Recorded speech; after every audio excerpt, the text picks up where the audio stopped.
সুপ্রিয় সুধী, বিজ্ঞাপন বিরতির পর আপনাদের সবাইকে আবারও স্বাগত জানাচ্ছি এনটিভি ইউরোপের আজকের আয়োজন কমিউনিটি ম্যাটার্সে। আমরা কথা বলছি বৃহত্তর সিলেট এডুকেশন ট্রাস্ট নিয়ে। আমরা ফার্স্ট সেগমেন্টে কথা বলছিলাম বৃহত্তর সিলেট এডুকেশন ট্রাস্ট কবে হয়েছিল এবং এটার অ্যাক্টিভিটিস নিয়ে। আমরা সেকেন্ড সেগমেন্টে কথা বলছিলাম তাদের রিসেন্ট যে ইভেন্ট তারা অর্গানাইজ করতে যাচ্ছে গ্র্যাজুয়েশন নাইট নিয়ে। তো আমার সাথে আজকে উপস্থিত আছেন আমার হাতের ডান পাশে জনাব সৈয়দ মহিবুর রহমান, আমার তারপর উপস্থিত আছেন জনাব পারভেজ শাহ, আমার হাতের বাম পাশে উপস্থিত আছেন আয়েশা চৌধুরী এবং আমার সর্ববামে উপস্থিত আছেন মহিউদ্দিন আনসার। আপনাদের সবাইকে আবারও অনেক অনেক ধন্যবাদ আমাদের সাথে জয়েন করার জন্য এবং বৃহত্তর সিলেট এডুকেশন ট্রাস্ট নিয়ে আমাদের সাথে কথা বলার জন্য। তো আমরা গত সেগমেন্টে কথা বলছিলাম গ্র্যাজুয়েশন নাইট নিয়ে। আপনারা 3rd of February যে গ্র্যাজুয়েশন নাইট অর্গানাইজ করতে যাচ্ছেন, যেখানে আপনারা প্রায় 50 জনের মতন গ্র্যাজুয়েটকে, যারা ব্রিটিশ ইউনিভার্সিটি থেকে গ্র্যাজুয়েশন কমপ্লিট করেছে, তাদের রেজাল্টের উপর বেস করে ফার্স্ট কাম ফার্স্ট সার্ভ বেসিসে আপনারা তাদেরকে অ্যাওয়ার্ড দিবেন, যেখানে কিনা কমিউনিটির বিভিন্ন গুরুত্বপূর্ণ ব্যক্তিবর্গ উপস্থিত থাকবে এবং আপনারা যে ব্রোশিয়ার করেন সেটাও আমাদেরকে দেখাচ্ছিলেন। তো আমি আয়েশা চৌধুরী, আপনার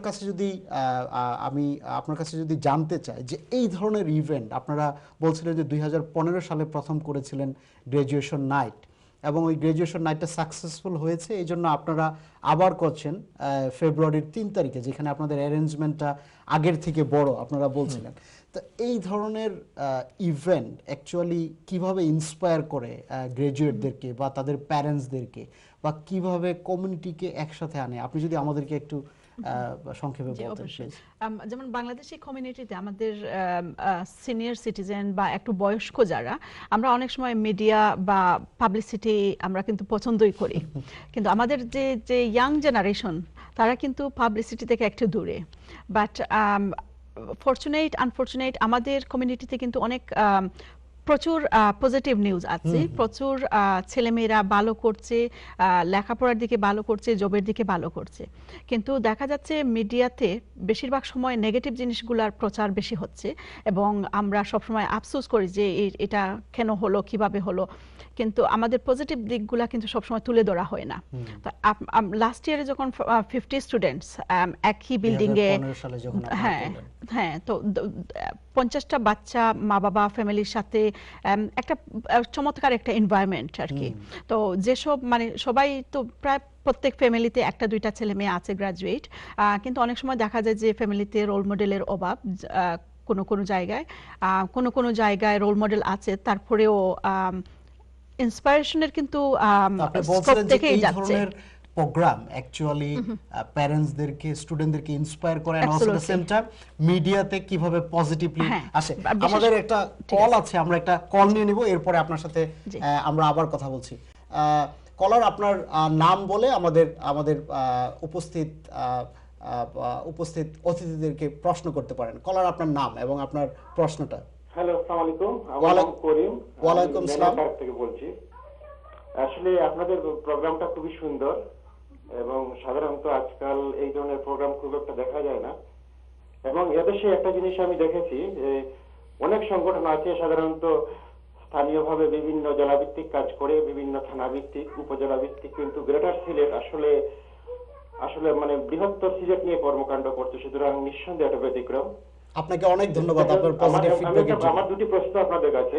প্লিজ। প্রথম প্রশ্নটা হচ্ছে, এখানে আপনারা যাদেরকে পুরস্কৃত করছেন, জি, ওদেরকে মানে গ্রাজুয়েট বলতে কাদেরকে বোঝাচ্ছেন? ওরা যারা ব্যাচেলর ডিগ্রি করেছে তাদেরকে, নাকি মাস্টার ডিগ্রি করেছে তাদেরকে? ঠিক আছে, আপনার পরের প্রশ্ন। আর দ্বিতীয় প্রশ্নটা হচ্ছে, যদি কোনো গ্রাজুয়েট উপস্থিত থাকতে না পারে ওই দিন কোনো কাজের কারণে, আমি একজন গ্রাজুয়েটকে জানি ওই দিন সে থাকতে পারবো না, তার পক্ষে তার কোনো প্যারেন্টস বা ফ্রেন্ড ওনারা কি গ্রহণ করতে পারবেন? যদি আমাদেরকে জানান তাহলে উপকৃত হব। ধন্যবাদ কলার, আপনার কলের জন্য। আমাদের আরেকটা কল আছে। কলার, আসসালামু আলাইকুম, আপনার নাম বলে আপনার প্রশ্নটি করুন। আসসালামু আলাইকুম। ওয়ালাইকুম আসসালাম, আপনার প্রশ্নটি করুন। কলার, আপনার নাম বলে আপনার প্রশ্নটি করুন। আমি আসলে কোনো প্রশ্ন করার জন্য আপনাদেরকে ফোন করিনি। ঠিক আছে। আমি আসলে আপনাদের অনুষ্ঠান দেখে খুবই খুশি এবং আমি আসলে একজন ব্রিটিশ বাংলাদেশী এবং 2014 আমি আসলে দেশে গ্রাজুয়েশন করছি। Thank you very much.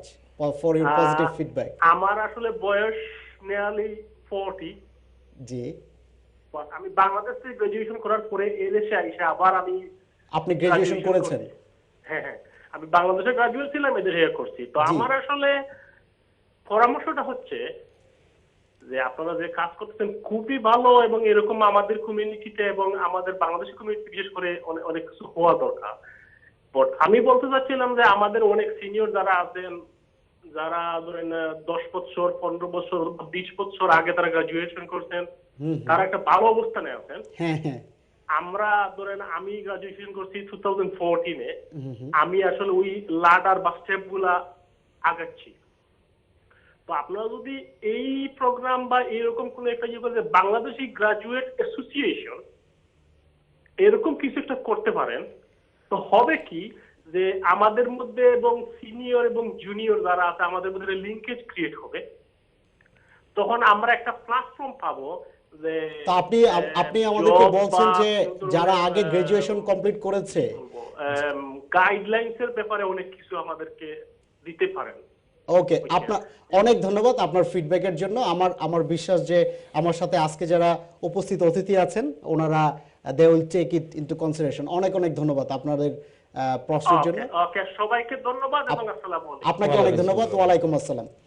তো প্রথম যে প্রশ্ন করেছিলেন আমরা যেখানে থেমেছিলাম সেটা হচ্ছে আপনি বলছিলেন যে এই ধরনের প্রোগ্রাম যখন আপনার একই জায়গায় এরকম 50 জন গ্রাজুয়েট সবাই হয়, এটা আপনার স্টুডেন্টদেরকে, ফ্যামিলিকে এবং তাদের যে আত্মীয় স্বজন এবং ইয়াং জেনারেশনকে আপনার হেল্প করে, এবং অলসো মিডিয়াতে নেটওয়ার্কিং পাবলিসিটি, সেটা তো অবশ্যই। এবং সাথে সাথে যেটা নেটওয়ার্কিং ভাইয়া যেটা বলছেন যে প্ল্যাটফর্ম ক্রিয়েশনের ব্যাপারে, আমার মনে হচ্ছে এখনো আমরা কিন্তু যে সিনিয়র এবং জুনিয়র সবাইকে একত্রিত করে হয়তো ভবিষ্যতে সেটা আমাদের ট্রাস্ট কনসিডার করবে, কিন্তু এই মুহূর্তে আমরা জাস্ট লাস্ট ইয়ারে যারা গ্র্যাজুয়েট হয়েছে তাদেরকে আমরা কনসিডার করছি, এবং তাদেরকে আমরা চাচ্ছি এই প্ল্যাটফর্ম যেটা ভাইয়া বলছেন যে সবাইকে নিয়ে তো নেটওয়ার্কিং, এবং তারা পরে একজনের কাছ থেকে অন্যজন হয়তো অনেক ফ্যাসিলিটি। আপনি যদি আমাদের প্রথম কলারের প্রশ্ন, উনি দুইটা প্রশ্ন করেছিল, ওনার প্রথম প্রশ্ন ছিল যে এই যে আপনারা গ্রাজুয়েশন নাইটটা করছেন, এখানে তো গ্রাজুয়েশনটা এটা কি শুধু যারা ব্যাচেলর কমপ্লিট করেছে নাকি যারা ব্যাচেলর মাস্টার্স দুইটাই কমপ্লিট করেছে?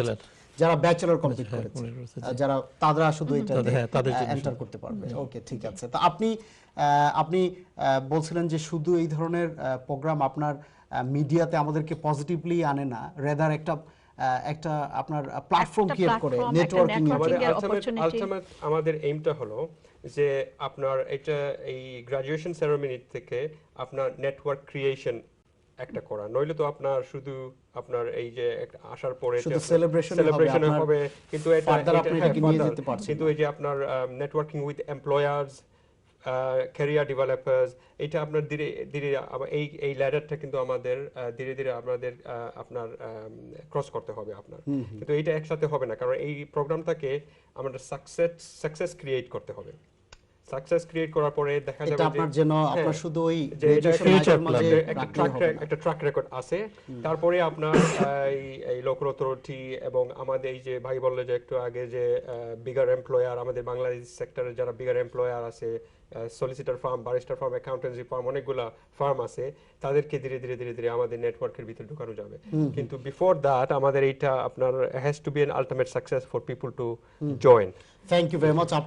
আপনি যদি জনাব সৈয়দ মহিবুর রহমান, আপনি যদি বলতেন যে উনি বলছিল যে শুধু গ্রাজুয়েশন নাইটের মাধ্যমে আপনারা এটা সীমাবদ্ধ রাখতে চান না, আপনারা তো ফার্স্ট সেগমেন্টে আমরা বলছিলাম যে আপনারা বৃহত্তর সিলেটে আপনাদের অ্যাক্টিভিটিসগুলো নিয়ে, তো ইউকেতে আপনারা আরো কি করতে পারেন? আপনারা শুধু গ্রাজুয়েশন নাইট না, তাছাড়াও এই যে আপনার পার্সোনাল ডেভেলপমেন্ট বা এমপ্লয়মেন্ট আপনার কিভাবে বাড়ানো যায়, ওইটা নিয়ে আপনাদের কোনো প্ল্যান আছে কিনা? আপনি যদি খুব সংক্ষেপে আমাদের। আপাতত আমাদের কোনো প্ল্যান নাই। আমরা গ্রাজুয়েশন নাইট করার অর্থ হইল যে it is interconnected with each other. যখন একসঙ্গে 1000 মানুষ বা 500 মানুষ একসঙ্গে হবে, 50 বা 60 জন গ্রাজুয়েট একসঙ্গে হবে, এরা একজন আরেকজনের সঙ্গে জানতে পারবে, চিনতে পারবে, একজনকে বুঝতে পারবে, এবং they can express their view with each other. তারপরে একটা কমিউনিকেশন ডেভেলপমেন্ট ক্রিয়েট হবে। আপনারা যেরকম 2012 সালে 21 জন একসাথে হয়ে আজকে একটা এরকম সাকসেসফুল অর্গানাইজেশন করতে পেরেছেন বৃহত্তর সিলেট এডুকেশন ট্রাস্ট, তারাও এরকম গ্রাজুয়েটরা তাদের ফ্যামিলি মেম্বাররা যখন একসাথে হবে হয়তোবা তাদের ভিতর থেকে ওই ধরনের একটা আইডিয়া ক্রিয়েট হবে কিভাবে তারা ব্রিটিশ বাংলাদেশি কমিউনিটির জন্য এইখানে এবং বাংলাদেশে তারা কি করতে পারে, তাই তো? এই ধরনের এভাবে আইডিয়া আসবে এবং আইডিয়ার সাথে সাথে তারা হয়তো আরো বেশি বড় আইডিয়া নিয়েও আসতে পারবে। আমাদের যে যে সীমাবদ্ধতা আছে তারা হয়তো সেটা কাটিয়ে আরো অনেক বড় কিছু করতে পারবে। বাট আমি আপনার যে দুই কলার বাই ফোন করেছেন এবং সাথে সাথে আপনাদের যে দর্শক শ্রোতারা আছেন, আমি সবাইকে অনুরোধ করব যে আমরা যে ছোট্ট আকারে আমরা যে কাজ শুরু করেছি, ওনারা যদি আমাদেরকে সহযোগিতা করেন, ট্রাস্টি হওয়ার অপরচুনিটি আছে, সদস্য হওয়ার অপরচুনিটি আছে, এবং সদস্য বা ট্রাস্টি হওয়ার মাধ্যমে ওনাদের যে সব আইডিয়া আছে সেই আইডিয়াগুলোও আমাদের শেয়ার করতে পারবেন এবং ওনারাও এই আমাদের এই বৃহত্তর সিলেট এডুকেশন ট্রাস্ট ফ্যামিলির সদস্য হয়ে আমরা একসাথে কাজ করতে পারব। আপনাকে অনেক অনেক ধন্যবাদ। আপনি জনাব মহিউদ্দিন আনসার, আপনি যদি বলতেন, ওনারা বলছিল যে আপনার এইখানে ওনাদের প্ল্যান প্রোগ্রামগুলো কি ইন নিয়ার ফিউচার, শুধু গ্রাজুয়েশন নাইট না, এটা কিভাবে ওনারা একটা নেটওয়ার্কিং প্ল্যাটফর্ম ক্রিয়েট করবে এবং কিভাবে আপনার এইখান থেকে যারা ইয়াং এনার্জেটিক তাদের থেকে কিভাবে আপনার আইডিয়াগুলো সামনে আমরা আরো এগিয়ে নিয়ে যেতে পারবো তা নিয়ে কথা হচ্ছে। তো আপনি বাংলাদেশে আপনাদের আরো কি কি প্ল্যান প্রোগ্রাম আছে যদি আপনি আমাদেরকে সংক্ষেপে বলতেন, আগামী 2 থেকে 5 বছর আপনাদের আরো কি বড় ধরনের কোনো প্রজেক্ট আছে কিনা বাংলাদেশে, আপনি যদি আমাদেরকে বলতেন সংক্ষেপে, বা আপনাদের এই ধরনের কোনো প্ল্যান আছে কিনা যে শুধু এটা বৃহত্তর সিলেটেই না, আপনারা আরো বাংলাদেশের অন্যান্য জেলাতেও এটা ছড়িয়ে দিবেন, এই ধরনের কোনো প্ল্যান প্রোগ্রাম আছে কিনা আপনি যদি আমাদেরকে খুব সংক্ষেপে বলতেন। প্রথমে আমাদের প্রথম কলার যে ছিলেন করিম, সম্ভবত নাম বলছিলেন, উনার দ্বিতীয় প্রশ্ন যেটা ছিল ওটা মিস হয়ে যাবে। দ্বিতীয় প্রশ্ন ছিল উনার যে যদি কোনো গ্রাজুয়েট যারা অ্যাওয়ার্ড মিস করে উপস্থিত না থাকে তাহলে ওরা কি পার্টিসিপেট করতে পারবে কিনা। আমাদের মূল উদ্দেশ্য হচ্ছে গিয়ে যে অ্যাওয়ার্ডটা রিসিভ করবে উনাকে কিন্তু উপস্থিত থাকতেই হবে, কেননা উপস্থিত থাকতে হবে। ঠিক আছে, আমরা উত্তর পেয়ে গেছি। এখন আপনি বাংলাদেশে ধরেন এডুকেশনের তো অনেক দিকে অনেক ল্যাকিং আছে। আমাদের হচ্ছে গিয়ে প্রাইমারি দিক দিয়ে আমাদের একটা পুশ আপ দেওয়ার জন্য বিভিন্ন প্রাইমারি স্কুলে বা প্রাইমারি স্কুলের ছাত্রছাত্রী ছড়িয়ে দিতে চাই। জি, শুধু যে আমরা গ্রেটার সিলেটের থাকবো এটা নয়, এইটার বাইরেও যাবে, কিন্তু আমাদের হাঁটি হাঁটি পাপা করে আমরা এক্সপান্ড করব, কিন্তু শুরু হচ্ছে এখান থেকে। আপনাকে অনেক অনেক ধন্যবাদ। তো জনাব সৈয়দ মহিবুর রহমান, জনাব পারভেজ শাহ, আয়েশা চৌধুরী এবং জনাব মহিউদ্দিন আনসার, আপনাদের চারজনকে অনেক অনেক ধন্যবাদ আমাদেরকে আজকে বৃহত্তর সিলেট এডুকেশন ট্রাস্ট নিয়ে কথা বলার জন্য, আপনাদের গ্রাজুয়েশন নাইটের ডিটেল বলার জন্য এবং আপনারা যে অ্যাক্টিভিটিস করছেন তা বলার জন্য। সুপ্রিয় সুধী, আমরা আজকে এনটিভি ইউরোপের কমিউনিটি ম্যাটার্সে কথা বলছিলাম বৃহত্তর সিলেট এডুকেশন ট্রাস্ট নিয়ে এবং আমরা শুনছিলাম তাদের অ্যাক্টিভিটিস নিয়ে, এবং আমার বিশ্বাস তাদের কথা শুনে আপনারা ব্রিটিশ বাংলাদেশি কমিউনিটিতে অনেকেই ইন্সপায়ার হবেন এই অর্গানাইজেশনের সাথে ইনভলভ হতে, এবং আপনারা নিজেরা কিভাবে ব্রিটিশ বাংলাদেশি কমিউনিটিতে পজিটিভ চেঞ্জ আনতে পারেন, তা ইউকেতে বা বাংলাদেশে। আপনাদের সাথে আবারও নেক্সট উইকে দেখা হবে। সেই পর্যন্ত ভালো থাকবেন, সুস্থ থাকবেন। ধন্যবাদ অ্যান্ড টেক কেয়ার।